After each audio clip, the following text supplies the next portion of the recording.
What's up, guys? Welcome to Road America here in Elkhart Lake, Wisconsin. We're here for the Mama Spring Rally 2024. That's Midwest Automotive Media Association. And we're about to take out this 2024 Subaru BRZ TS for a quick lap around the track. Obviously, I am no stranger to this car. I used to own a 2022 BRZ Limited trim with a 6-speed manual. This TS is a tuned by STI trim for the BRZ. You can think of this like the performance package was to the last gen BRZ. This trim adds some nice fancy STI logos, but in terms of mechanical differences, this has an STI tuned suspension as well as the upgraded Brembo brakes.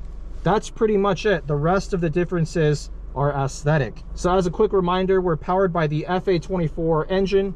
It's a naturally aspirated 2.4 liter flat 4, making 228 horsepower and 184 pound-feet of torque. This car weighs a little over 2,800 pounds. It's rear-wheel drive only with a Torsen limited slip differential, McPherson strut front suspension, multi-link rear, and an electric power steering rack.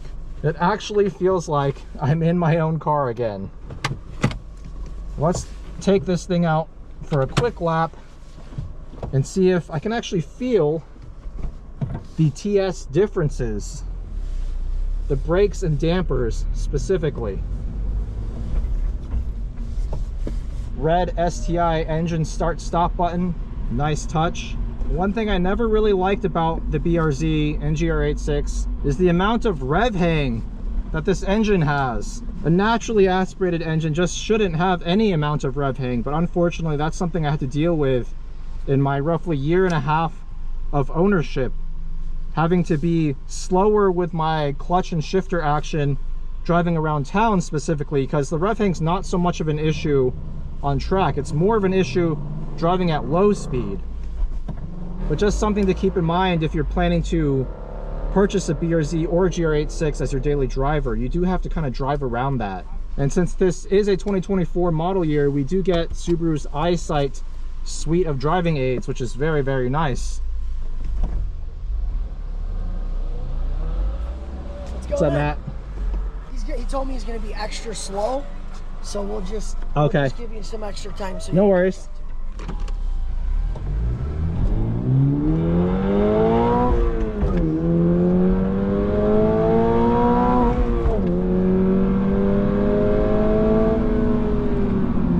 Oh yeah, these brakes feel nice.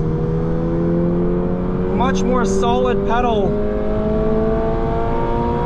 And the initial bite is so much better than stock.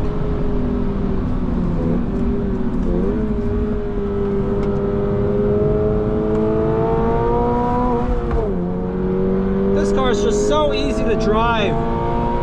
You just grab it by the scruff of its neck and just send it.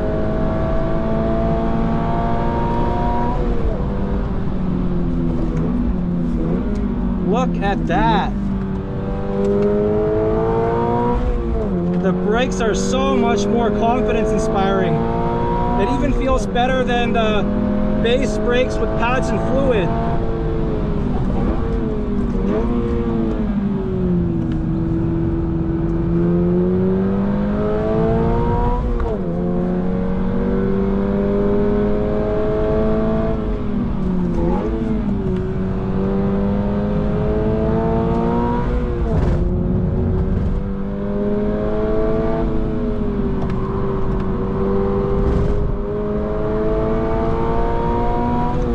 Suspension definitely a little bit firmer, but still very compliant. The car still, it telegraphs its movements. It's not super stiff. Pilot Sport 4 tires as standard with the TS trim, same as what you get with the Limited trim.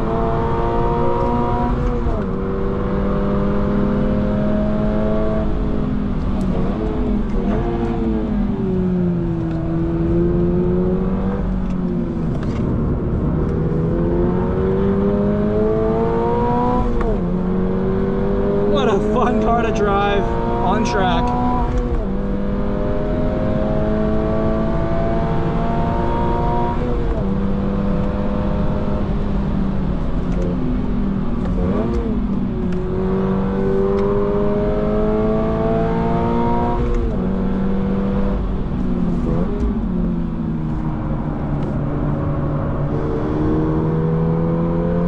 tires aren't the grippiest things in the world, but they get the job done. For a car that's this light and nimble, you don't need a super sticky tire to have fun with.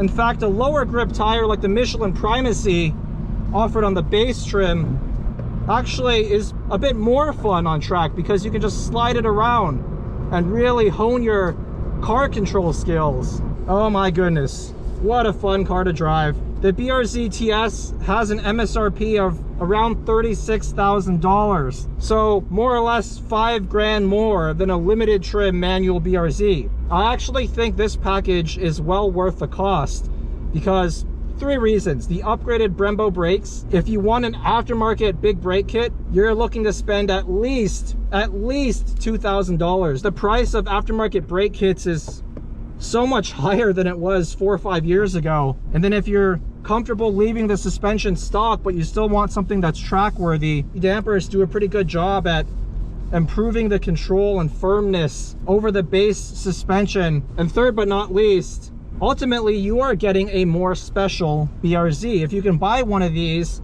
at MSRP, if you were to resell the car in a couple of years, I think you'll make your money back in terms of the difference in price between a limited trim versus this TS. And I think in the $35,000 price range, plus or minus $5,000, this is still one of the top 3 most fun driver's cars you can buy, and track ready as well, especially if you go to the aftermarket to address the FA24 oil starvation issues.